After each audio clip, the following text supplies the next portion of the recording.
Imagine this, you're ready to relax and watch something, but your Android TV remote is missing, broken, or just completely unresponsive. Don't worry, you can still fully operate your TV, and today I'll show you exactly how to do it in the easiest ways possible. First, start with the simplest solution, the physical buttons on your TV itself. Most Android TVs have basic controls built right into the frame, usually on the bottom edge, the back panel, or one of the side edges.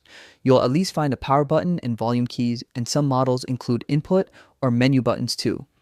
If your TV only has one multifunction button, press and hold it to open the on-screen menu. A quick tap moves between options, and holding it again selects the highlighted item.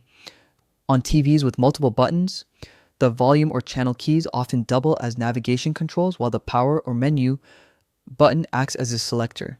It may feel a little awkward at first, but it works perfectly when you're stuck without a remote.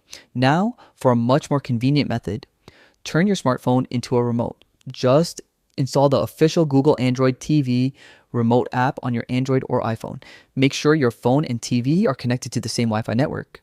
When you open the app, your TV should appear automatically.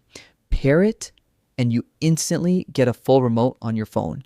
Navigation buttons, keyboard typing, volume control, and even built-in voice search to launch apps or find movies in seconds. Another powerful trick is HDMI CEC, a feature that allows other devices like gaming consoles or streaming sticks to control your TV. You'll need to enable HDMI CEC in your TV settings.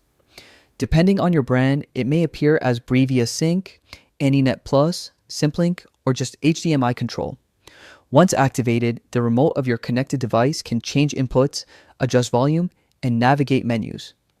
If your Android TV supports Google Assistant, you can also use voice commands. Just say things like turn on the TV, open YouTube, or set volume to 20 through your phone or smart speaker. And finally, if you have a USB or Bluetooth keyboard or mouse, you can plug it in or pair it through the Remote and Accessories menu. Android TV supports both, and they work surprisingly well for navigation.